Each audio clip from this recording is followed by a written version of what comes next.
So, Billy's story, to give you like a little bit of a background on him.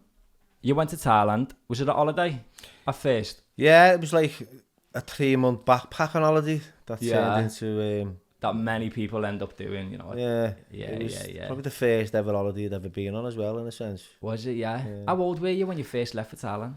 I was probably 30. Yeah, Were you, yeah? 30. Yeah. So you go to Thailand for a 3-month backpacking holiday and you were just travelling around, were you, yeah? Yeah. Yeah. Yeah, travelled around. Our aim was to like travel land and bread to Southeast Asia. You know, went with a guy who'd been before, so we had the experience of travelling. And you know, I'd never left Liverpool unless it was on a sweatbox going from one prison to another. That was my journey. You know, establishments and you know, correctional facilities, and you know, I got invited to Thailand, and my friends showed me the idea of this great country in the tropics, and you know, it's like we'll live the dream there, and we'll go backpacking, and I was into all our outdoor pursuits, and you know, physicality and training, and you know, so I was up for it, and yeah, just kind of went a little bit downhill, a little bit. Yeah, a little bit. Well, a lot, you know what I mean? So, you're in Thailand and you're having a great time on holiday. Where did things start to change for you? Where you started breaking the law? Yeah, well, it's... after the 3 months, it was like my friends, it's like, you know, we made the decision, he's going to go back and I'm going to stay. Because I fell in love with the country. I had no children, I wasn't married, I wasn't in a relationship, I had no ties back to Liverpool. You know, my family were quite happy with me getting on with my life, you know, and as long as I was happy, and I felt I was happy at the time, so, you know, but the reality of it was I was trying to escape the moment, and I was always on the run. And you know, it's so the minute like I stayed, I had to kind of finance me my time there. You know, I wasn't working, obviously. So I took a TEFL, teaching English as a foreign language. I started teaching in schools. I bought a bachelor's degree online. You bought one? Yeah, it was like it was just sort of an added bonus to go into these schools, which wasn't really needed, but I felt it'd add to the CV. Yeah. If I looked the part and I had a shirt and a tie, I went in there front of these kids, like 50 students who couldn't speak English, and it was just it was just like really difficult to learn, teach them like English. But I had to go, and I was boxing as well overnight and pay the bills, so I got involved in Muay Thai boxing. Because in the film you're out boxing at the beginning of the film. Yeah. Is that a way you made money out there in competitions, was it? Yeah. It was, yeah, but it was small. But I got a job as well working for Sylvester Stallone, so I was working as Sylvester Stallone stuntman on Rambo. This is... I don't know. On Rambo? I don't know if you know that, Paul, but yeah. It's quite random, innit, when you say that, you know what I mean? People, So if you're sitting at a barber's and you say, what you do? And you say, well, yeah, I've done this. So, yeah, I was working... I was Stallone stuntman on Rambo for months. It was just great to meet him. It was in the right place at the right time. So all these great experiences are going on. You know, I'm teaching English. I'm working on these Hollywood movie sets. I'm on Unit 1 with Stallone, and I'm sitting in his caravan talking to him, getting pictures with him. And he's what a great guy. And he's like... Some would say you're living the dream. Yeah. And he's... Absolutely. The only problem was he couldn't understand me. He was like, you need subtitles for this guy, man. So it was like... We had it was great, and I was quite like new in a sense to life because of where I'd been and how my life had the path had been leading. So yeah, I've got this job teaching English, this job on this movie set, and you know, I'm boxing overnight. You know, so life is actually, you know, on the outside it looks great. Yeah. But because of you know, my history with drug addiction growing up in Liverpool, you know, that resurfaced, because the reality of it was I went to Thailand after I got involved in a recovery program. I spent years abstaining from all substances, maintain that by being around positive people and productive members of the community, and that started to slip away. You know, met girls that couldn't understand English, and I found it difficult to communicate and develop relationships, and I was emotionally immature and underdeveloped, and you know, I couldn't cope with rejection and loss and the feelings that resurfaced there, the only way I knew to suppress them was by putting a drug in my body or a drink or some kind of substance to change that feeling at that present time.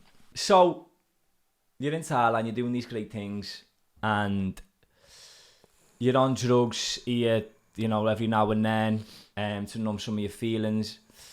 Did you ever think, I mean, I've only recently read that drugs in Thailand is a massive problem for the police, you know, like, they're very, very strict on it. I didn't know that until I watched your film and then I googled up on it, you know. Did you know that it was so, like, super strict? I've heard, like, the death penalty can be a sentence for people who were selling drugs. That probably is, because I'd read a book years ago called The Damage Done by a guy called Warren Fellows, who was serving a 12-year sentence in a prison in Thailand, and it was drug related, and, you know, he was, you know, I couldn't, like, recall much of the story, but, you know, I remember reading it and thinking, oh, that must be really difficult being there where he is, you know what I mean? Yeah. And if you told me it was the consequences, it wouldn't have mattered anyway, because I was under the influence of these narcotics, and it was like, no matter what was more important at that moment was getting high. Yeah. Was getting high. It wasn't, I wasn't worried about getting arrested or serving a sentence. That didn't come into play. It's only when you're actually in that situation and the drugs are gone, and then you wake up and reality's there, and you go, oh my God, you know what I mean? I've got to face these now, you know what I mean? So it didn't strike any chord, like. Yeah. Right. Sweet. Thanks for sharing that.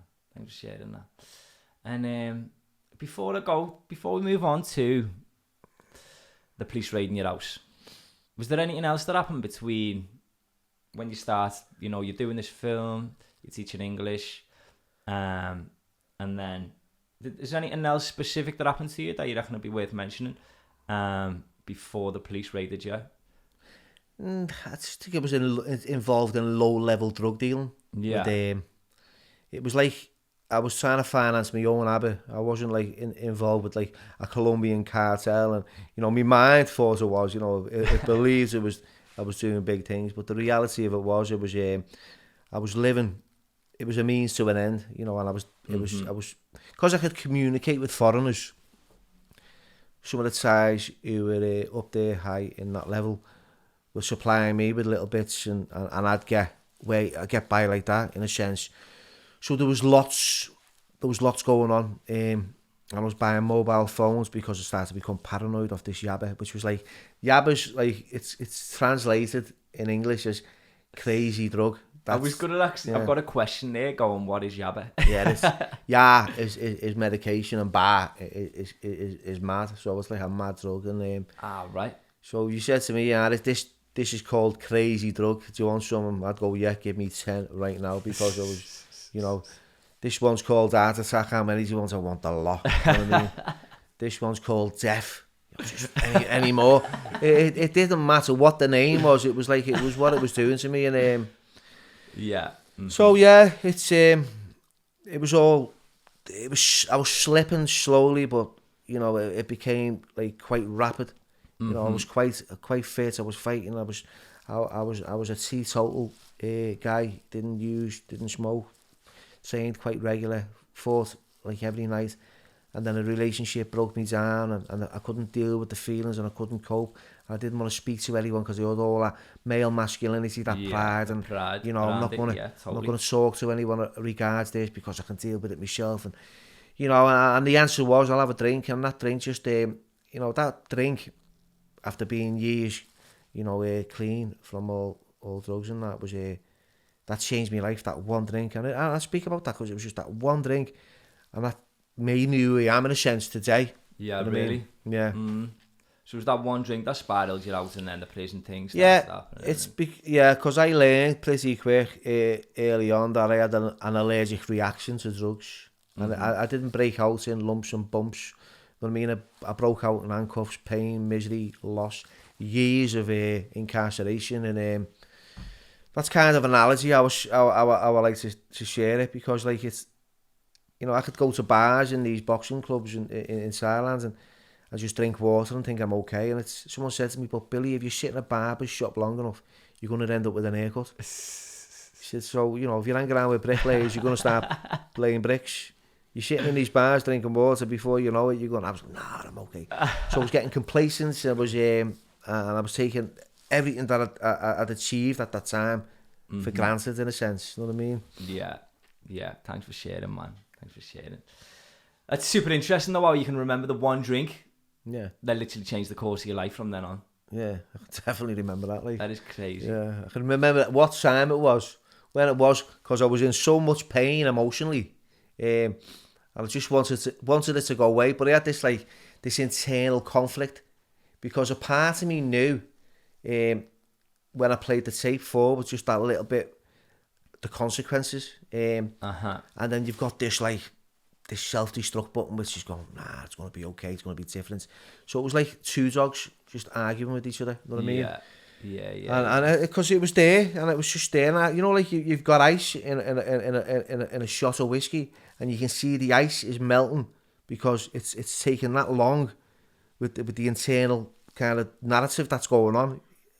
It's dripping down the side, and then it just went boom. Nice one. And that was it. It was over. See, I'm not a guy that'll just go to a bar and he'll ring the bell and go, last orders, and yeah, that's fine, I don't want no more. I was on a bike with a friend, and we were travelling to Burma, to the Burmese border, to score like heavy duty kind of like drugs. Yeah. You know what I mean? That was immediately, you know what I mean? Wow, that's mad. See that? I mean, even before you went to prison there, one of the most dangerous prisons in the world, right? Yep, it is. I tell you, well, it is like it's the most dangerous prison in the world. If you go in, it's super unlikely that you're coming out. Is that right? Yeah. That's mad. And I mean, the film and the book both portray just how dangerous it was, and we'll get into that. But it's mad just the journey you had before you went to prison. Did you think it could get any worse? Like, you're going through all these emotions. Well, it got worse in the sense that like the money was running out. I couldn't buy food, you know. I was moving from one apartment to another because, you know, it was like you could get a week out of it and then you'd be gone, you know what I mean? And that's how I kind of lived. But yeah, you know what? I didn't bring this up, which is really, like, it was massive. I went to Laos. I travelled to Laos because someone said to me, and you know, this delusion mind of mine, and the yabba's cheaper over there, you know, tourist talk, it's cheaper. You can get it through the border, and I was paying so much, and you can get it like for about £1 cheaper over in Laos, so you got to travel to another country. And I thought, that's a great idea, and I had this master plan. So we went into Laos, hired this motorbike, got these drugs, which were quite cheap in a sense. I bought like loads of yabba tablets, a couple of hundred actually, and some opium. I wanted to buy like Rocky or a bit of weed, and he said, yeah, is this, and it was like, I thought that's putty black, but it was obviously, it was opium, but I didn't know it. So smoking that, and I'm on this bike and I'm taking these drugs, and I was driving on the wrong side of the road. It was midnight, and I was going to the Mekong Delta, this hotel, in Laos in Vientiane, and these two motorbikes were speeding towards me, but I heard someone whistle. You know, a couple of girls, a couple of, you know, like street girls, and it's like it's quite popular over there, and you know, looked and waved off me banner on something, and these two bikes smashed right into me. The motorbike I was on, the chassis like snapped in half, flew in the air, landed on my chest. The handlebar had pierced me stomach and went right through into my intestines, broke me ribs, and then it crushed, like punctured me lung, and I had all kinds of marks everywhere. And then I got rushed to this hospital in Laos that was like miles away in a wheelbarrow, which blood was just coming out of these holes and that. I was just in pain, I couldn't breathe, and then I put in this hospital. It was like one floor, like a lower floor, on the ground. I was on a mattress on the ground with this doctor over me, and I just heard he said he's going to die, this guy, you know what I mean? Okay. And I managed to survive. Obviously, I caught me breath. This guy who took me to the hospital from Ireland, he just turns up out the blue. Never knew him. You know, he saved my life in a sense. I'd like to know who he really is and where he is now, because I'd like to say thanks, because and I have done. I've mentioned that in my book. And he got me back to the border, the Thai border, and I ended up in the hospital for 3 months in Chiang Mai. So yeah, they did get a little bit tough before. Wow. I went to them. Yeah, that's mad. So all this is before you actually go to the prison, and then you get out of hospital and you goes back to an apartment and you get back on the drugs and the ale and that. I haven't even stopped taking drugs. So even in the hospital, it it was even in the hospital. See, because you've got to understand that when I got arrested, when I had that accident, I had a major partial on me at the time, which was going to kind of like finance my habit and keep me going and pay bills and that. I'm in this hospital and I've still got all these, you know what I mean? So I've got this corrupt Thai police officer who had met Pinong. He came to the hospital. He used to come to my apartment, and you know, he was helping me out a little bit, but he had an agenda, you know what I mean? He had you know, I was that skinny, I could hang glides off a Dorito bar this time. I was paranoid to look like one of those anorexic panzers. You know, I was buying all kinds of weapons, and, you know, I had no enemies, that kind of stuff. And then I got out the hospital, and I was okay for a little bit, just managing for like a month or two. And then we're up and come close to the arrest, you know what I mean? I'm still fighting as well. I mean, I recovered in a sense, where I thought, if I'm going to die, I want to die in the ring, you know what I mean? This is the insanity of my thinking, because I was brought up around fighting and boxing, and I thought this is the way I'm going to go out, fighting. Yeah. You know what I mean? Yeah.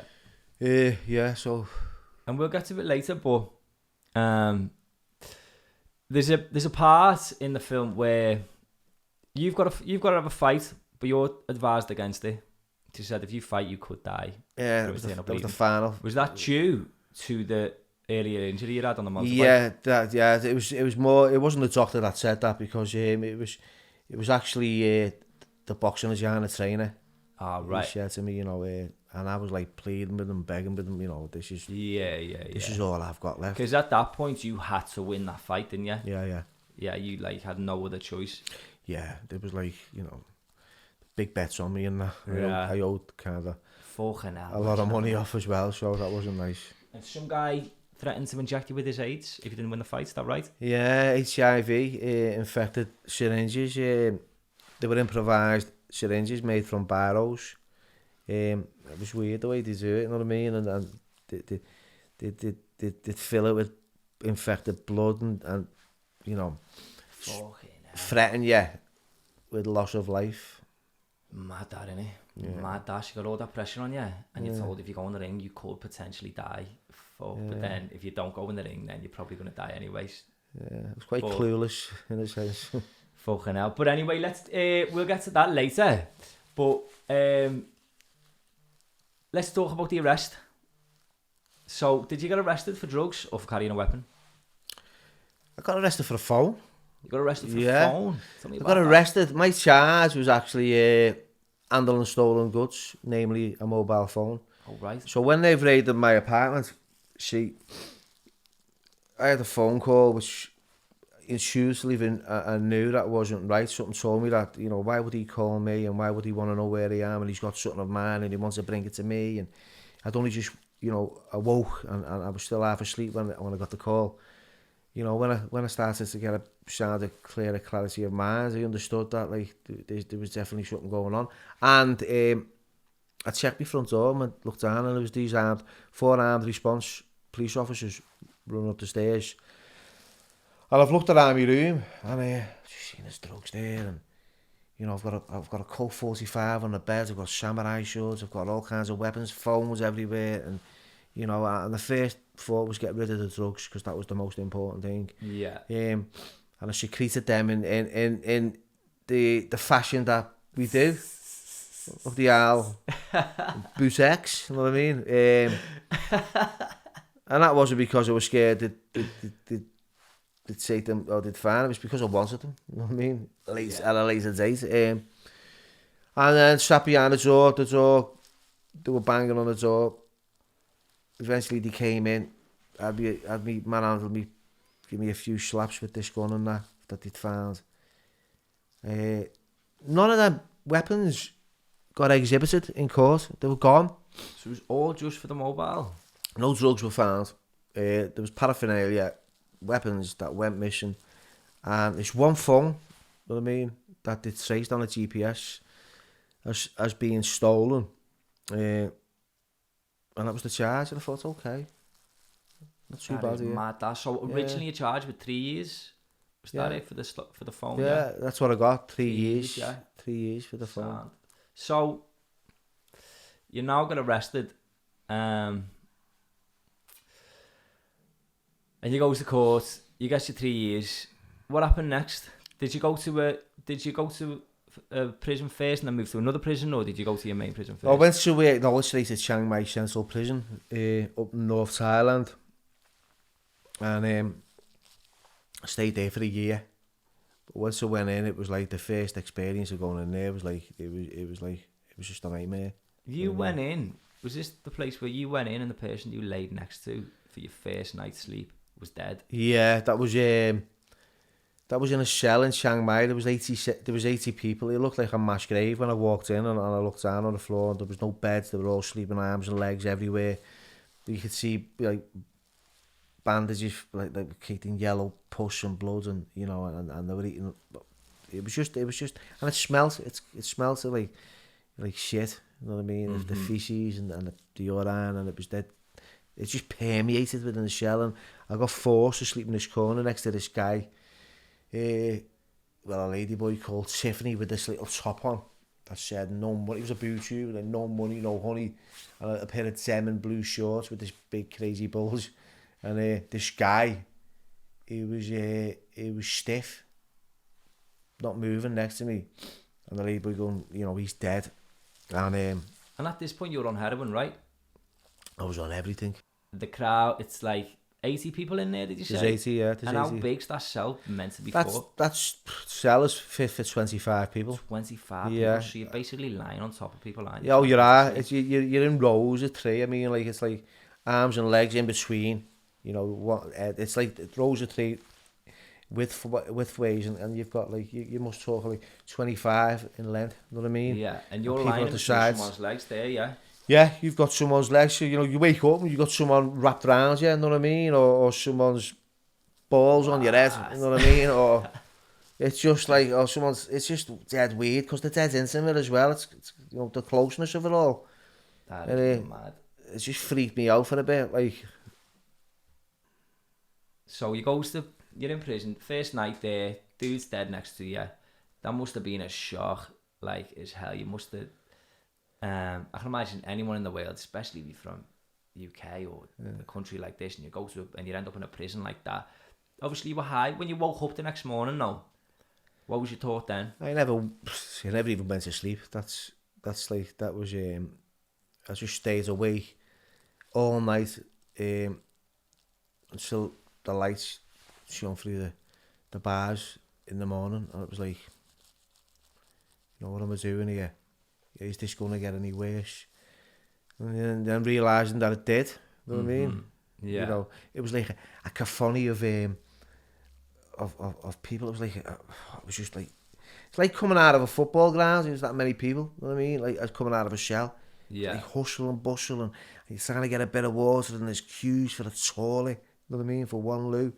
So there's one toilet in the cells, yeah? There's one and toilet. You've got 80 people in that cell? You've got 80 people in that cell, and a bin that fills up with water twice a day, and that's how you... Well, it was 2 toilets, actually, just holes in the ground, but, like, it's you still... You're waiting for a lot of people to use the loo. So your first couple of days, how can you describe, what was the daily, when you got there, what was the daily routine they had you doing, or were you just in the cell 24/7? No, you were out the cell at, say, 6:30, 7 o'clock in the morning, and it was straight down to do all your ablutions, and, you know, you get your water, and, you know, basically you're just trying to just kill a day from then on. It's you're in this big compound, and the guys, you know, they're either on the guitar singing cheesy love songs all day, and having tattoos made, or selling the bodies in little makeshift tents, or you know, it's you know, or you're waiting in queues for food like there's no tomorrow, and when you do get it, it's unedible anyway. It's like it stinks. What was the food that you had? The food, like the first like main meal I had the next day was like, it was just disgusting. I put this spoon in and pulled out a chicken head with a Mohican, and I was I'm not having this. You know what I mean? I went to launch it, and this Thai just grabbed it off the spoon and started sucking on its head, and I was like, we can have that. You know what I mean? Whoa. And it was like sticky rice. So that was a struggle, because the only thing the sustenance I could have was the sticky rice. It just had that bits by bit, just rolled it up in little balls and just swallows it with bits of water and that. Couldn't eat the food that I couldn't even describe. Like, how many times a day would you get that? Twice. Twice. Once in the morning and once in the evening. Oh, that was it. There was no like 3 main meals, and it was always like curry, like fish head curry, or kind of noodles, and or that would like bits of meat in that you couldn't even chew. Yeah. So might as well just stick an Alphelia flip flop in your bowl and just go enjoy. It was just nah. Mate, that is absolutely mad. Right. So the food was shit. You must have been 24/7 starving whilst you were there. Did you eventually get over the hunger? Like, did you get? Yeah, you'd adapt. You'd adapt. It was I started to manipulate the doctors and the medics due to the injuries, and I was taking more medication. So when you're on medication, it suppresses your appetite. But yeah, I was managing to get little bits here and little bits there. Eventually. Yeah. And is the one, so when was your first time you were assaulted in a prison? I'd say after about 4 or 5 days. Was it? Yeah, it wasn't assaulted in a sense. It was there was these 2 guys, Big John and Alzo. Big John was from America, and Alzo was from Italy, and you know, there was just like dead codependents always with each other, these Westerners, and there was these 2 Australians and this Iranian, and we were all in this 1 quarter in these cells in the end, because we got sided off because that's the first night, and then they put you with Westerners.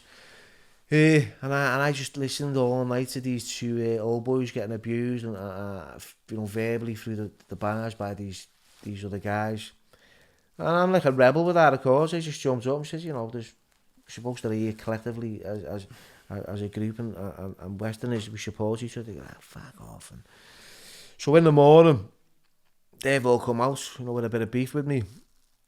And these 2 Australians with either side, and this Iranian was like the one who was right in my face. And I just knew instinctively he was going to go off, and he threw a punch. And as he did, I just grabbed him and just started chewing on his neck. And I was getting hit with this little wooden chair by one Australian, and then getting punched in the face by this other. You had these like makeshift rings that they made, big metal solid ones, in the sides of the head.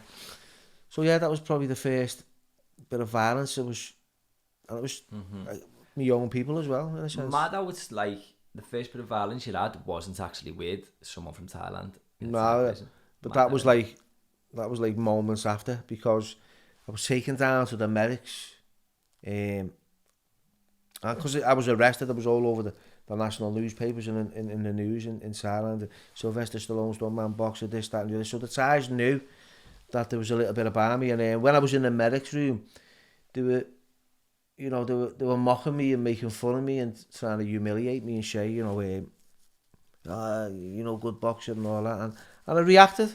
And I remember saying, bang.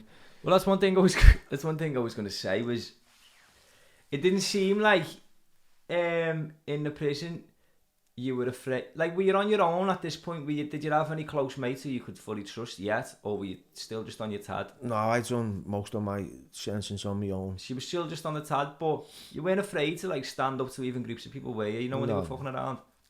Like, you'd have a go when you're in your head. Were you at all thinking, like, you can go either 1 or 2 ways, you know. You're either showing that you don't fuck around, and they genuinely take that as respect, or it could go the total opposite way, you know, where they pull out a knife. What gave you the courage to stand up? Because there's parts where you'd stand up to like groups of 5, 6, 7 big. I've always thought to myself, you know, I've been sick and tired of being walked on, or you know, or bullied or subjected to all that through my life, that you know, I wouldn't tolerate anything from anyone, and I'd rather die, literally, like than just become a coward in a sense. You know what I mean? And that ego and that pride, it create consequences for me.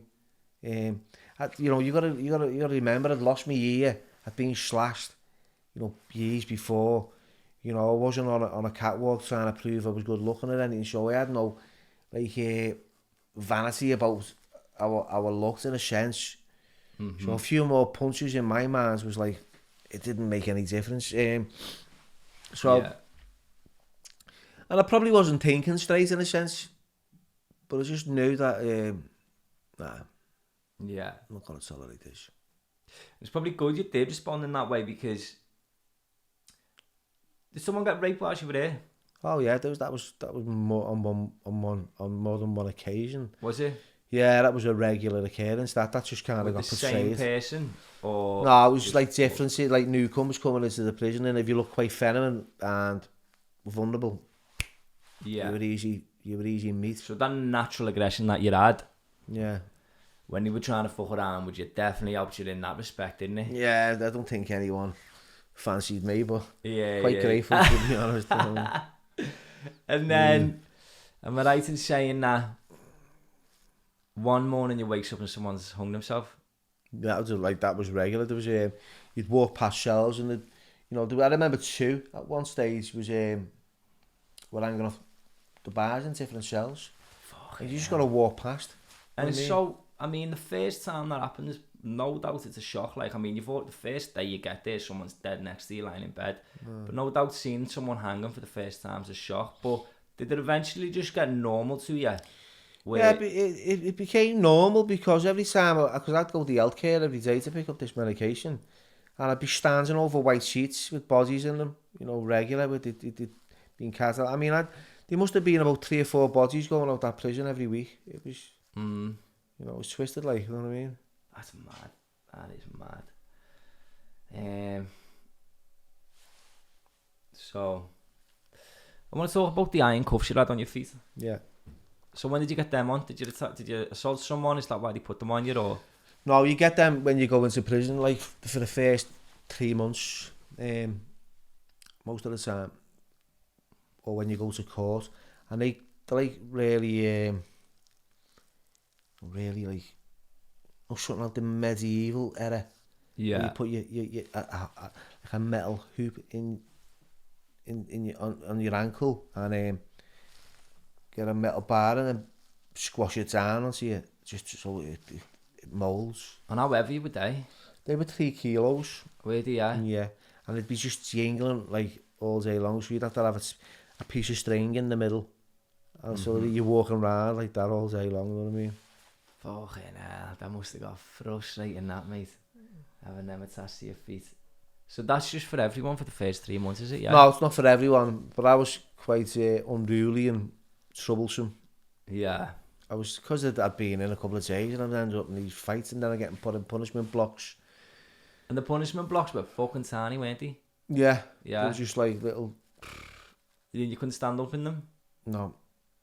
Wow. No. And how long would you be stuck in there for? 12 weeks. 12 weeks? Yeah. They wouldn't let you out for 12 weeks? No, they just come and feed you through this little latch. Fucking hell. Yeah, quite odd. That's mad. That's mad. You must have got to thinking a lot whilst you were in them 12 weeks of not even being able to stand up.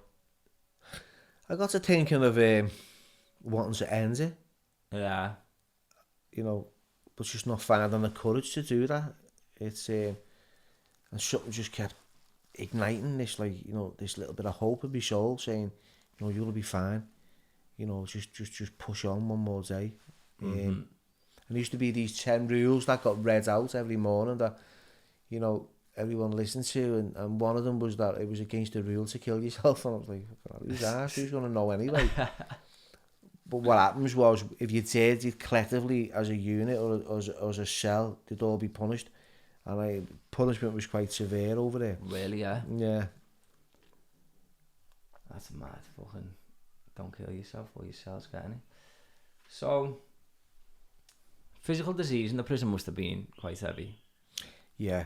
Mm-hmm. Sepsis, dengue fever, malaria. There was a lot. There was a lot of illness. HIV was running rife in the prison, so you had to really. Was it, yeah? Yeah, it was like HIV, AIDS. People were dying literally of that all the time. And it was quick. Murders, you know. So yeah, there was a lot of illnesses and other things on top of that. Mm. Yeah. Did you ever get to the point where you were sick for like 2, 3, 4 weeks and you couldn't do anything? I was ill a few times early. I was in the hospital a few times. You know, don't know what it was. It's something I ate or something, but you know, just the fevers and stuff like that. Was the hospital like a bit of a break, like compared to the other? Yeah, it was life. Yeah, it was a bit more manageable. Mm-hmm. But they wouldn't keep you there long. It gets shut here, you know what I mean? Yeah, as fast as possible. Yeah, as fast as they like. Tell me about this yabba drug. Right, so here's an interesting question which I was dead excited to ask you. Would the prison guards, some certain prison guards, try and get you to do some jobs for them? Like assaulting people? No. They wouldn't ask foreigners. They'd be asking Thais to do that. Oh, right, okay. And what would the Thais get for doing them jobs for the prison guards? Blind eyes. Just turning blind eyes to drug dealing and phones being smuggled in, and, you know, there'll be a lot of money switching hands from Thai inmates to guards as well. Mm-hmm. You know, I see that all the time. It's quite regular. You know, huge amounts of money. Yeah. You know what I mean? That's mad. So there's a lot of corrupt. And did your family know that you were in prison? After 8 months, yeah. Yeah, but initially, until then you had no money. No, until then, no. I was broke. Yeah. Internally and financially.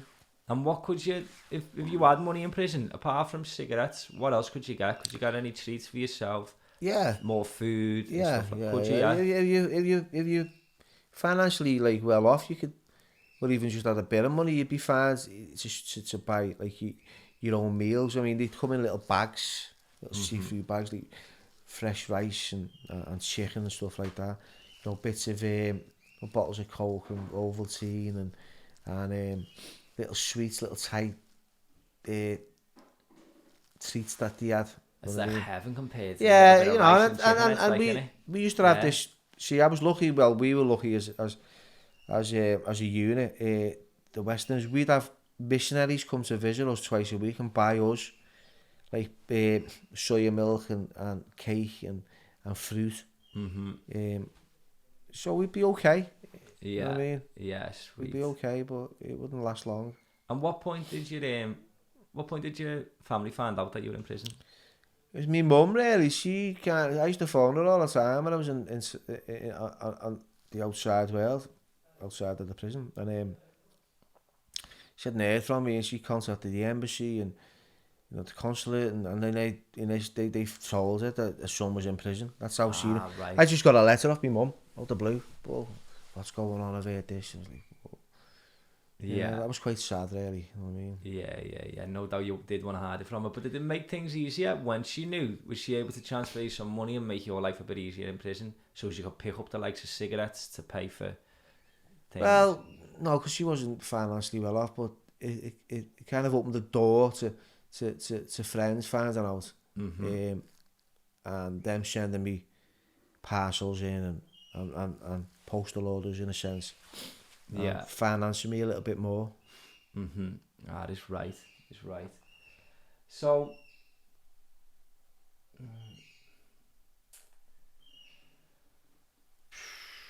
don't know whether I should wait. Nah, we'll see this question now.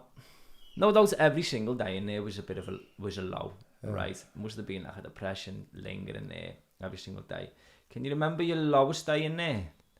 And on the contrary, can you remember your highest day in there that doesn't involve your release date? Well, the lowest day was probably when I was in put on death row, because I was in Chiang Mai and there was no room in this other segregation separating you from normal population. They didn't want me with the Westerners anymore, so we put me upstairs on the 5th floor with these guys who were all in death row, and they were all that's all their census was, and it was just the most austere room you could ever be in, you know what I mean?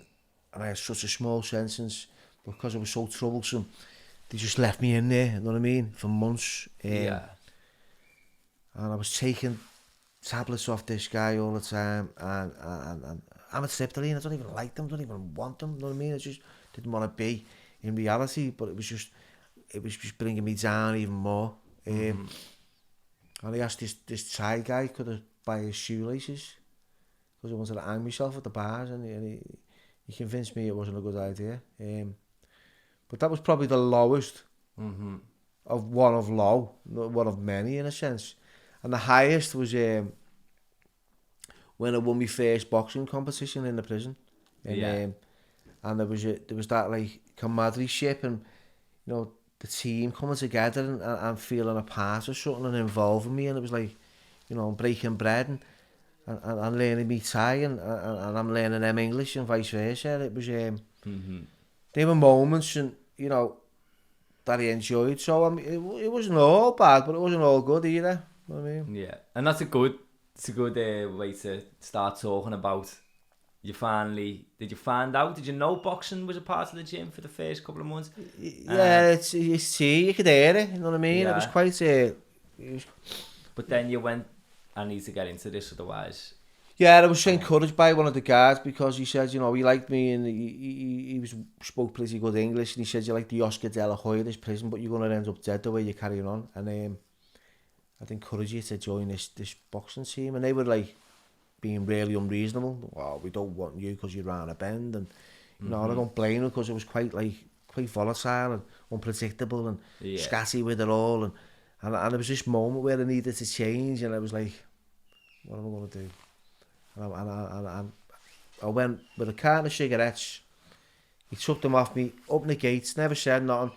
I picked up a pair of mitts and I started punching that bag. And he left me, and I went in every day, and it started to build, you know, like the relationships with them. Yeah. One person would talk, and then, you know, we'd engage in conversation, and then that'd expand to more. And, you know, then it was like, let's fight. Let's get you in the ring. And it was more of a novelty and a betting source for them. You know what I mean? Yeah. But I guess it kept you out of Get the engine, it kept the engine moving alive. Know? Yeah. And you love your boxing as well, don't you? Yeah. So it was good for the mental health as well. Yeah. Because I started to feel, you know, the healthy body, healthy mind, that kind of thing that was happening. I had somewhere to go, so we had structure. I had a routine. I was eating better, not much, but much better than I was, and I felt safer. So my well-being was improving, and everything else around me was developing positively. Yeah. And how long could you stay in boxing facilities for during the day? Was it a set period, or it was like you could stay there for 12 hours? Could you? Yeah. So that must have been great for you then. Yeah, it was just constant. It was, but at the same time, it's like it's quite boring, you know, like those long days in the sun. Yeah. You're talking like 40 degrees heat, and Thailand is probably one of the hottest places on the planet, you know what I mean? According to Lonely Planet, Bangkok's the hottest city on the planet due to the smog, so it was quite hot, and you know, there was no shade, and I had to sleep under the ring through the day sometimes just for rest, and then get chewed to bits by mosquitoes, and you know, because they're attracted to sweat, so there was a lot of sweat due to. So the boxing was outside, yeah? Yeah, the boxing's outside, and with it's an open air gym. Yeah, it's right. So,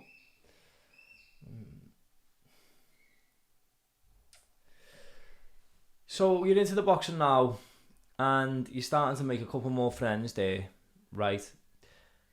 How long you been doing it till they put you in for your first fight?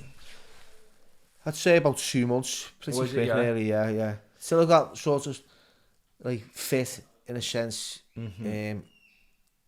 And by the training that you're doing, you're going to get fit quick, you know what I mean? Yeah, Usually yeah, 6 for weeks, sure. 6 to 12 weeks, but Especially if you're doing it, what, 6-7 yeah, hours a day? yeah, You're it was doing constant, like, you know what I Yeah. mean? Mm-hmm. And I was quite immersive within it. And you won that first fight then? Yeah. Yeah. Oh, yeah, it was a beauty. Did you go out to another prison or was it in your prison? No, I mean, obviously in the film, you go to another prison. It makes it look a bit more dramatic. You know, you've got this chance. Oh, so all the fights were in your own prison, yeah? All the fights were in the own prison. He wouldn't ever send a Westerner to another prison, but he did size. You know what I mean? Ah, So right. it was, Yeah. yeah, that wasn't happening for me. Yeah. And so did you tell me more about the boxing from then? So you've won your first fight. Did you get transferred to another cell with the boxers and get treated accordingly as a slightly better inmate because you were a boxer? Yeah. Tell me about the benefits of that. The benefits was like the room had less occupants in it, so you had more space. Mm-hmm. You had obviously the structure. The communication was a bit more friendlier. And it just felt all round like better than anywhere else. Was the food better than that? The food was better because you needed to eat more. And Thais can get food brought in on visits. Thai food, yeah. They can have family making their food, so you'd eat well, really, in a sense. You know what I mean? It was like wow. And they're quite like sharing with the food, Thais. Yeah. Anything else? No. Food, yeah. Yeah. They wouldn't see you go hungry, like. Yeah, oh, right, that's sweet then, innit? Yeah. That's sweet. So at this point, were you beginning to make friends with your fellow fighters? Oh yeah. In the film, it shows a couple of scenes where you're having a laugh and... Yeah, definitely you've got to. It's part of, really. And also, the Ajahn, which is like, that means like the teacher, he was quite friendly with me, you know what I mean? His name Chinam Saijai, amazing guy. Couldn't speak a word of English and we just got on really well. I mean, really well. He was like a father figure to me in a sense. Yeah. Very supportive and wouldn't see any harm come to me. So, and a few of the other guys, we were, you know, it was just nice to feel accepted in this little community. You know what I mean? And that's what I've always wanted to do. I was like, you know, I wanted to fit in somewhere. And I think it's super important when you're in a place like that to be able to fit into somewhere. To be able to fit in with the boxers is probably the best place you can be in it. Yeah. Especially where you're getting treated a bit more like royalty, you know. Yeah, there was benefits obviously, but they didn't last. You know what I mean? Yeah. So why is that? Because it was after a year of being in that prison, I had to move. Ah, right. You know, it's the transfer rate was like was slow, but when you did get transferred, and they took me from Chiang Mai in North Thailand to Bangkok, where I spent 2 years in Klong Prem. Yeah. In Lad Yao. That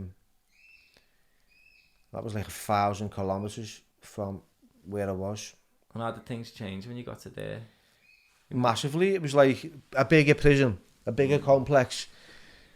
It was like, there must have been about 20,000 inmates in the whole complex. We had 1,000 inmates just on one unit, whereas Chiang Mai only had 4,000 inmates. Yeah. It's quite big, really. Because like, Walton Prison here in Liverpool is probably the biggest jail in Europe, and that held like 1,500 inmates. So you can imagine. So this had, because this had a women's prison, a drugs prison. It had all kinds of prisons inside this one complex, but they all kind of interlinked somewhere. A big spiders kind of web. It was very violent. You had southern sides, middle, central sides, and sides from the north. You know, all gang related, and you know, you're in the middle of them. The foreigners that were there were like the Iranians, the Iraqis, you know, guys from Hong Kong, Taiwan, Russia, America, Canada. You know, there was loads of different. There was loads of there was loads, and we don't get on well. You know what I mean? And it was, you know, I ended up slipping back into addiction. Yeah. lost all my boxing friends, being transferred 1,000 kilometres away from anything that's familiar to me, put in this prison where I'm in a cell with people I don't know, and I'm getting told what to do, and I don't do getting told what to do really well. I react. And then just wanting to kind of escape this one and slip back in to drugs and get involved with the samurai gangs who were all like heavily tattooed from head to toe, and also HIV infected, and I'm in debt to them. Know what I mean? Yeah.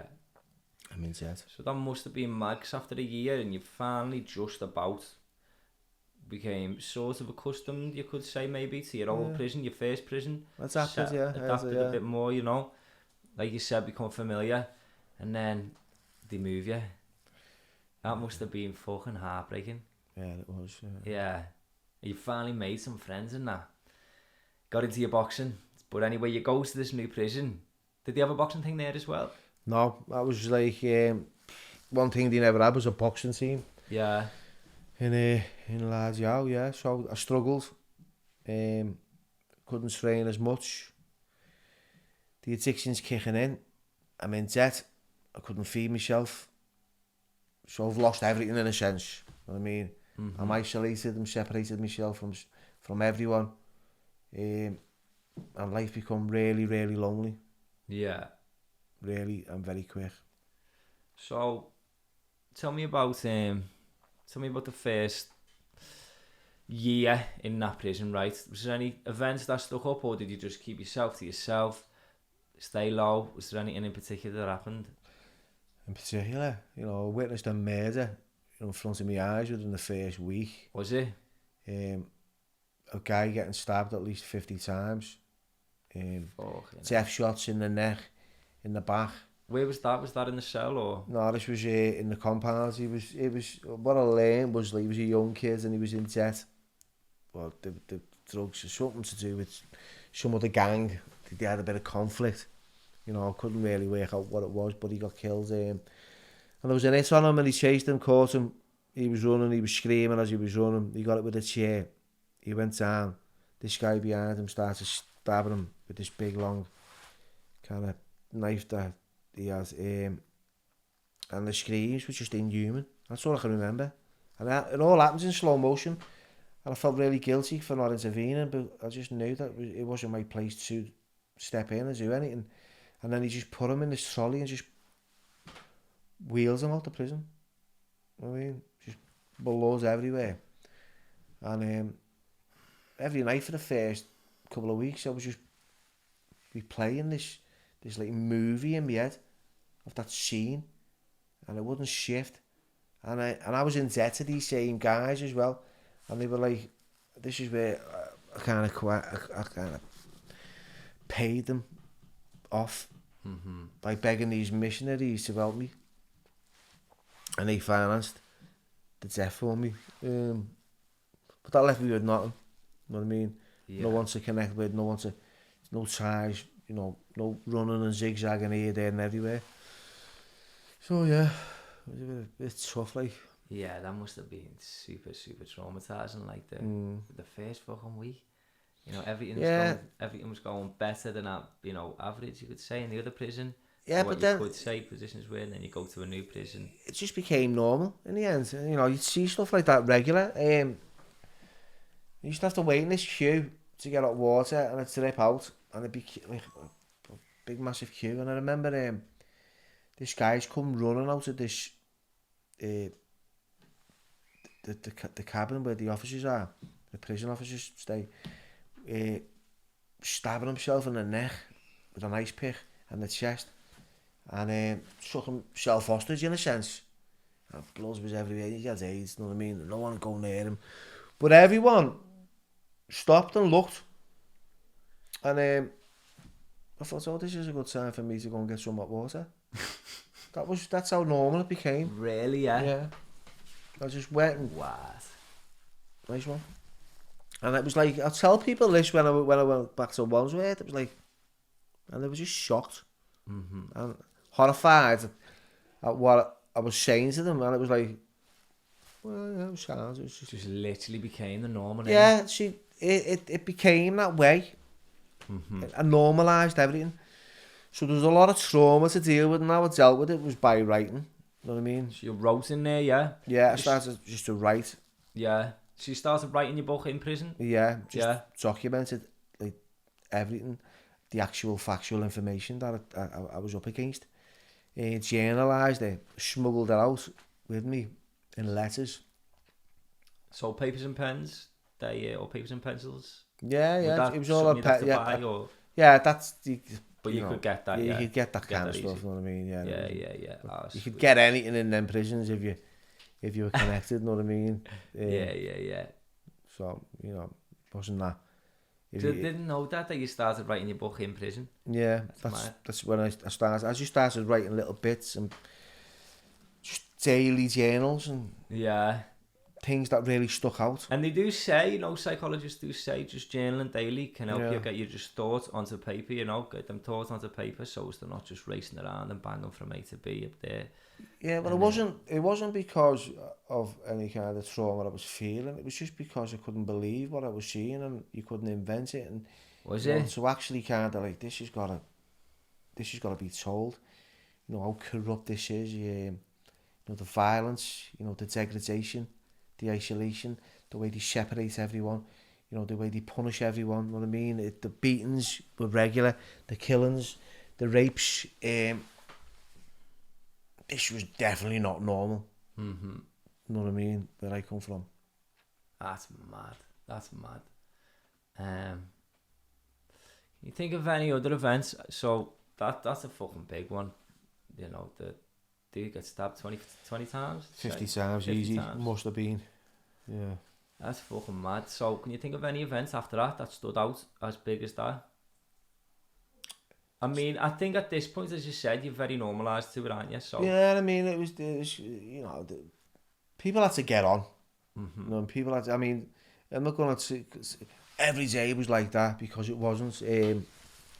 But there was moments, spats of it, you know what I mean? Yeah. And when it happened, it was like people getting stabbed and fighting. Yeah. I just got to a stage where I thought I'm keeping out of it all. Mm-hmm. And then you got into your writing. Yeah. Yeah. Got into me writing. And did you run into much trouble after that? Once you started? No, the last year of my sentence was probably like all downhill. Mm-hmm. In a sense where I started to... You see it in the film, it's kind of like there's a bit of redemption, a bit of peace and solace within his life, and that's where it became, it took me 2 years to learn, that this is not the way to be. Once I stopped taking drugs whilst I was in there, which I did, see, when I stopped taking drugs, my life is okay.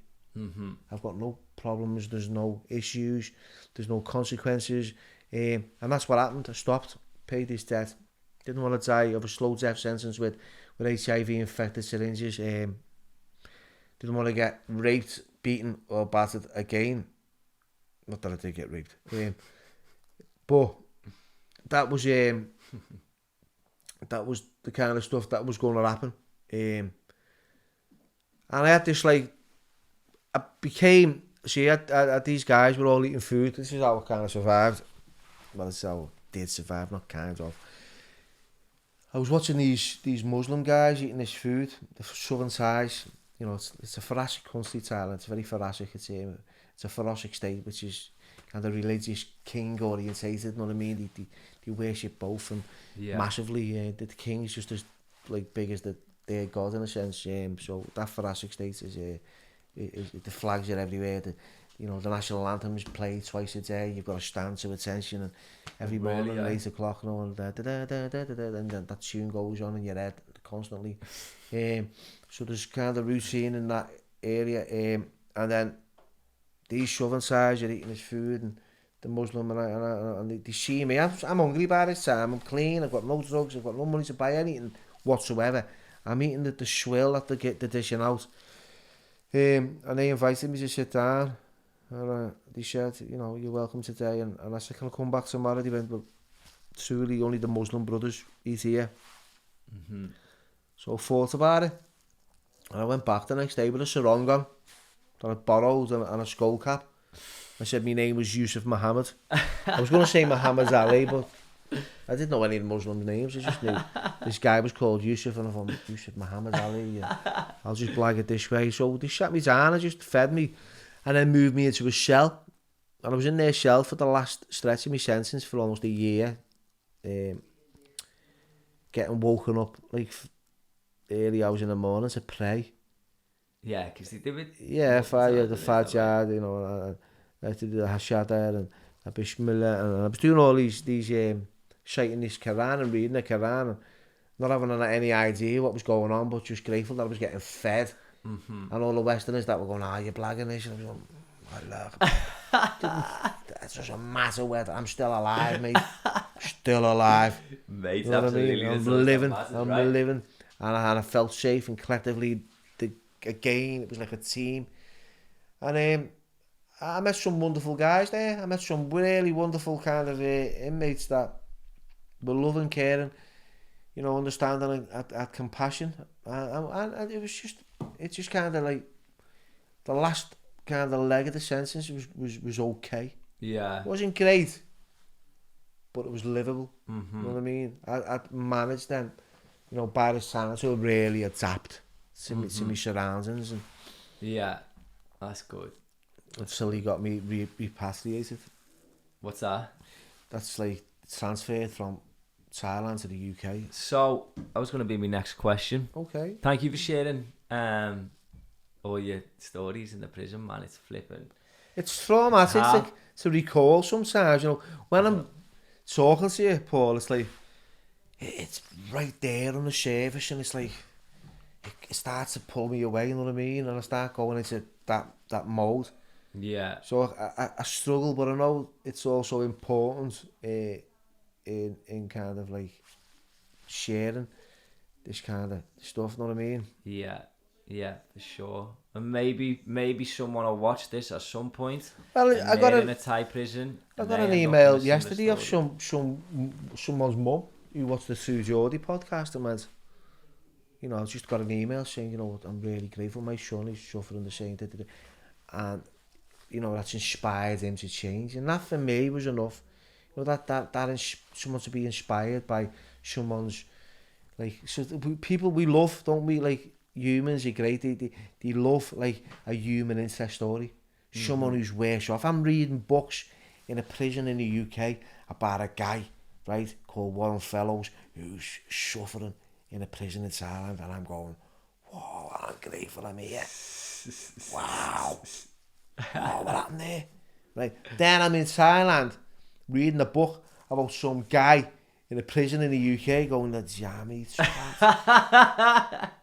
You know, so it was like worlds apart, you with me? It's like, this is it. Like, how's he playing the foot? Well, because he can't get his Xbox on. Down the block, because, wow. So all that was like, the comparisons were massive, you know what I mean? So let's move on to the next question. Yeah. And we'll... So you leave Thailand. Yep. In what year? 2010, March the 31st, 2010. And so how long were you in a British prison for? 8 months. 8 months. Which prison did you go to? Wandsworth in London. Was it? Yeah. And so you get there. I mean, let's first talk about stepping out the gates in Thailand. What was that? What was the feeling that? Well, I never really actually stepped out the gates in a sense. I got two out the gates. 2 prison officers picked me up from Wandsworth prison. They flew over from London. But what was the feeling the morning you wake up and you know you're out of prison? Well, I'm at the excitement. So I was like really excited, you know. But the problem was the first time, right? That it was supposed to be on the 28th or something of March. Woke up, bags packed, ready, and then he said, "Look, it's been cancelled." Now, what happened right at this time in 2010 March? This part of that part of the year, Thailand, Bangkok especially, was in uproar. It was getting set on fire. The Reds and the Yellow Party were marching all over the streets. There was conflict. The army were all over the place. They closed the airports down. Right, so it was like, oh, but this is like, why would this happen now? You know what I mean? Yeah. So it was kind of national televised. There was big buildings were all on fire and flames, and protesters everywhere, but they managed to get me through. They took me to immigration. I got opened up, and the 2 days later, bang, you're going. I was like, oh, am I really going? I couldn't believe it. Couldn't believe it. And I got taken to immigration. Spent 9 hours in immigration, and then got taken to the airport for a flight at midnight. But before we flew out, these 2 prison guards bought me a McDonald's. Did they? What did you get?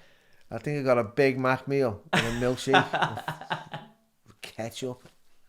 It was the best meal I'd ever had. It was nice. That must have been the best McDonald's you've ever had in your whole life. Best Mackies ever, and yeah, it was made up.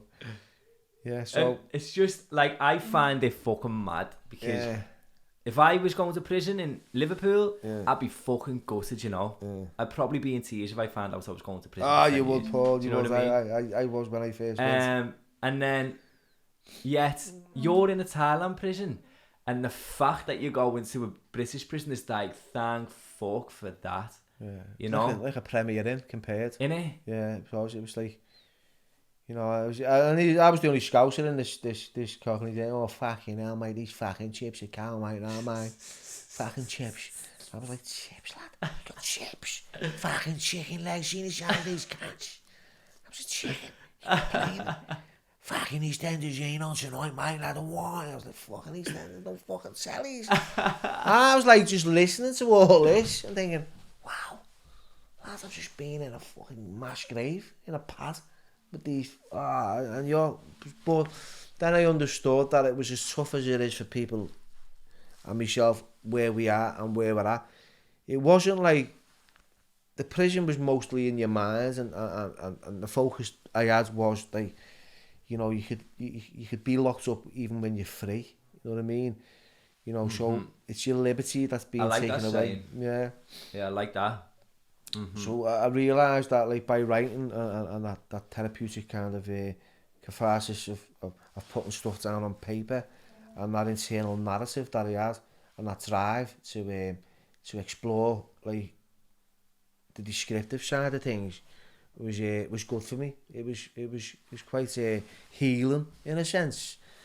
Yeah. And that's where I started to, like, really start writing that journal in Wandsworth Prison. I started to write this story in this book. So, just briefly, how were the 8 months in London? Was it just a nice breeze, was it? Yeah, because I got treated really well. I got a great job as a gym orderly. I was very passive and submissive because of the country that and the culture that just come from. You know, it's everything's yes, sir, you know, really, and over there I'll argue with everyone, and so I was quite polite as well because of the manners that had been kind of instilled in me in Thailand, and you know, the screws and the guys over in the UK were quite like, you know, quite like helpful and supportive. Yeah. Got me a nice job. I ate well. Friends started to visit, family. Well, still, I never had a date. I never had a release date. That was the problem.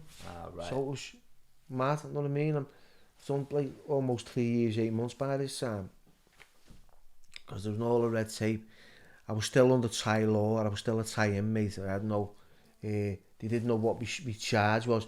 No one's communicating from Thailand. Bang. So there's loads of red tape. And everyone's confused. And I'm going, when am I out? And they were like, we don't know. So for all you knew, it was 2 months or 4 years, you didn't know? I had no idea, just no idea. I didn't think it was going to be a couple of years, but I just didn't know. I knew it was imminent. Yeah. But there was just no solid date. And that was like, they came for me at like 5 o'clock one evening. I was working in the gym, and I heard my name getting shouted by 2 screws off the wing. And the first thing I think of is like, what have I done? You know what I mean? Is this a drug test? I'm clean, I should be... So my mind is already kind of like manufacturing and manifesting all kinds of like scenarios, because you call me name, especially at this time. And I went over and he went, pack your kit, you're going home. Fucking hell, thanks for the warning. You know what I mean? But, so you left that very same night, did you? Yeah, just that same night, and it was the most saddest thing you could ever do to someone. So you spend 5 years total in this country, you know what I mean? Come back, no kind of like support ongoing to get out. Like, we're going to rehabilitate you, but you're in Wandsworth, which is like a maximum security prison in London in a sense. And then just getting released at 5 that evening and standing at these prison gates with a bag. And you have any money on you or nada? Discharge grant, £56 something. No, that's not enough to get on from London, right? No, they gave me a travel warrant and he went, where are you going? I went to, didn't even know where to go, you know what I mean? So I just said the last place I went, and I went back to Bournemouth where I left to go to Thailand. And that was me, that took me on another journey. But this idea of writing this story and seeing it come to fruition. Is that so that in Bournemouth, that's when you started writing? No, I started writing it when I was in Wandsworth, so I had 8 months of writing. Yeah. So I had the story, you know, I had the meat and potato of it. All I needed to do was pour a bit of gravy over it and tune it in. You know what I mean? Yeah. So that was ongoing. So I got out in 2010. This book was published March 2010. I went to Wandsworth. By March 2012, this book was on the shelves in Thailand. Initially. Was there anyone in Bournemouth when you went there? Did you just? Yeah, I went back to this swingers club because I couldn't find my mate. I had no numbers. He'd moved from his address, and the last place I knew was this guy at the swingers club, and I went in there looking for my mate Jay. And no one knew where he was or who he was. But some guy who'd worked there before gave me his number. It was just like contacting this one to contact that one. It was like, do you know anyone? And then he put me in touch, and then he come and picked me up, and I spent a bit of time with him. Ah, right, you know what I mean? Sweet. So I had somewhere to stay from. What was it like? Could you adapt? I always hear stories about when people have been in prison for so long, adapting to normal life can be difficult. Did you find that? Yeah, definitely. Yeah, it just totally had a culture shock to begin with. I was angry. I was resentful. I was comparing. My mental health had suffered. And I was very, very kind of isolated with it all. So yeah, it was difficult to adapt. Very much so. Yeah. But you found it difficult to adapt at first, and then at some point you decide to say, right, I'm going to start helping people who've been in a similar situation to me. At what point did that come? I came back from Bournemouth to my mum's. They started I don't want to give too much of this away, you see, because I've wrote another book. Ah, okay, whatever you did. Hold back however much you need to. It's called Surrender from the Heart. See, I like these titles. It was just quite ironic how this one came about in the first one. But, yeah, I started to get myself back involved in recovery, detox, got my shit together. Volunteered. That was a good place to start. Is this all in Liverpool now? This is all in Liverpool now. Yeah. Volunteered in drug services for 2 years. And then got employed and worked for like 5 years in the for the NHS and stuff, you know what I mean? Oh, it's right. It's right. I got myself a house that I paid rent for monthly, you know, building relationships up with females as well as males and enjoying like life. Had a car, wrote this book, had it published. And how old were you at this point? Mid-30s. About 37. 37, 38. So I'm 46 now, so it's going what? It was almost 10 years ago. So yeah. They're 36, 37. And, you know, I ended up getting diagnosed. You know, 5 years clean now. I ended up getting diagnosed with cancer. Oh, yeah. So I had stage 3 cancer, non-Hodgkin's lymphoma. I was on chemotherapy for 9 months. My hair fell out, went down to 9 stone. Thought I was going to die. lost my house, lost my car, lost my job, my relationship ended, and I went back to prison. Yeah. And I'm sitting in a prison cell the 23rd of July last year, and my film is being released worldwide on cinema, you know what I mean? I'm in Walton. The last time I was in Walton, I was on a fucking prison roof. That's how my life goes, you know what I mean? It's just it's just been like a big mad bag of mesh, you know what I mean? It's been ups and downs. I've been stabbed, I've been shot, I've been slashed, I've had my ear bit off. Well, all these things that have happened to me, but you know what? I say that, oh, why me? And me mate went, well, why not you? Oh, okay, well, why not me? and I think, you know what? It doesn't matter what's happened to me. It's what's inspired me today to be a benefit to society and the community as a whole, and just to give back. You know what I mean?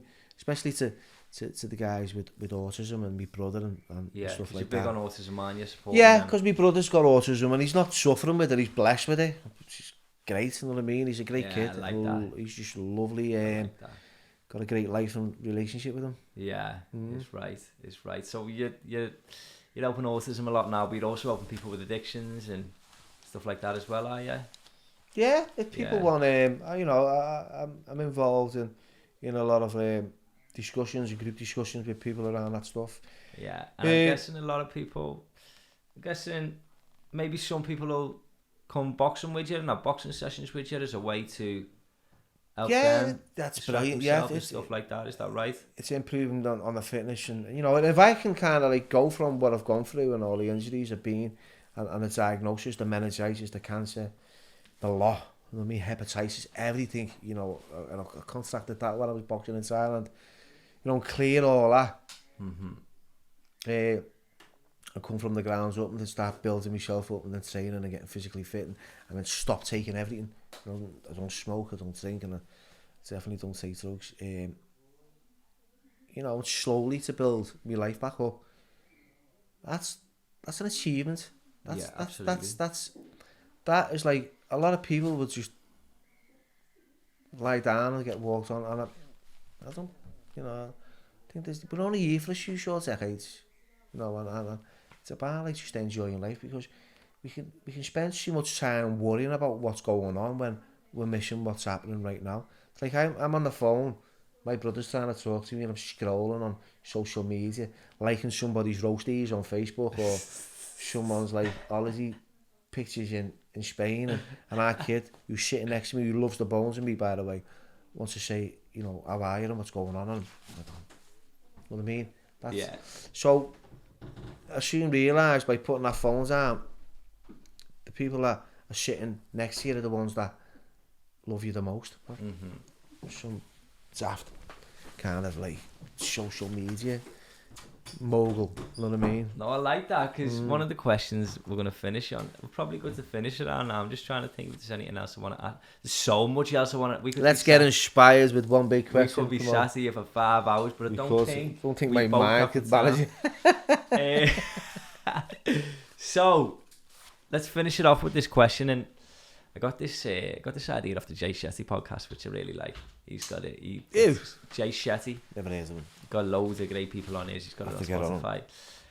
And he says, what are the 5 biggest tips you'd give to people as a way to live as a way to live a better life in themselves and encourage them to overcome their own obstacles? Because everyone's got obstacles, but as a man who's overcame such depth of obstacles as Thailand prisons, getting shot, getting stabbed, what are your 5 top things? Well, it's quite simple, isn't it? Because you've got something called the 5 ways to well-being, which is under the NHS guidelines, which is like interact, connect, you know, stuff like that. But if I had if for me, it'd be to communicate anything that's going on for you, share it with others who you trust. You know what I mean? You don't wash your dirty washing in public.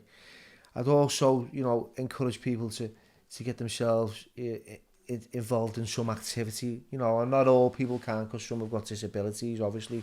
So I'd encourage people to get healthy. Definitely don't take drugs, and you know. But I'm not here to tell people not to take drugs. It's about like reducing the harm as well, and it's about learning and being mindful about that stuff. But yeah, 5 things, and there's a couple I just mentioned. Family, right? Don't get too obsessed with social media and live in that world, you know, because I see so many kids today addicted to Xboxes and PlayStations and you know, all that gaming. Especially my nephew just locks himself in his room all day, and it's like a cave, and he comes out and he's got this big mad cat wig, and he's, you know, and I'd love him to kind of just get involved in a hobby or something, you know what I mean? And that's no way of living. So yeah, I'd say there's a few things in that way, you know what I mean? So you got family, physical activity, something that you enjoy. Yeah. Speak how you're feeling. Yeah, but you know, don't suffer in silence. You know what I mean? Don't let people shame you into silence as well. Travel. There's a good one. Get out of Liverpool. Get out to Liverpool and enjoy. Because look, I'm looking at that map and I was like, as soon as I come in, I thought, you know, I haven't been there. I'd love to go to Kyrgyzstan or something. Yeah. You know what I mean? Or you Turkey or Iran or India. You know, I've been to loads of places, but the Congo even. But travel, you know what I mean? That's pretty freeing. And get a jog as well. Well, this one's just took that favourable advice the last couple of weeks. Yeah. Get a jog. I've got 2. Have you? Yeah. There's actually studies, right, that say you will live, or you can live, 10 years longer if you've got a dog. Yeah. 10 years. So my man's got 2, so I'm going to put 20 on it now. 20 years, lad. You're good to go. I'm back in the pack. I need to jump on board. But sweet. Okay, so Billy, thank you so much for coming in. I really appreciate your time. It's been a long one, but there was just so much I wanted to ask you, you know. Yes. And I think people are going to find this talk so interesting. What I will say is, your book's on Amazon. I know it's there. Is there anywhere else? It's on Amazon, yeah. Probably Google, I don't know. You just put it in and it comes up. Yeah. Probably find it in Waterstones and that as well, can't you? Yeah. But if you're on Kindle anyway, you can get his book on Amazon, A Prayer Before Dawn, and your DVD, you can buy it on DVD. You can buy it on DVD, you can get it on Amazon Prime, Sky Store, iPlayer and all that, Google, iTunes, I don't know what the ads is, it'll download it. Yeah. Well, that's what I watched it on, with the Amazon store thing. Yeah, don't stream it, please. Skins here. Yeah, don't stream it. Come on, it's only $4.99. It's not even that. $3.99. You can get it. But anyway, yeah. And your new book, when's that out? New book, that's looking to be published in autumn, and it's called Surrender from the Heart. Surrender from the Heart. And yeah, that's on Amazon and Waterstones. That's finished. Well. It's actually finished and edited, and I've just got a few more minor details with the agent to look at, and we're going to make arrangements and sort that out. So, and it's a great story. It's even better than A Prayer Before Dawn, if you can top that one. Wow. It's like Rambo 1 and then Rambo 2. You think, I like Rambo 1, it's much better, but this one, I believe, succeeds. That one. It's great. Happy days. Well, I can't wait to read it. Thank you for coming in. Anytime, bro. Anytime.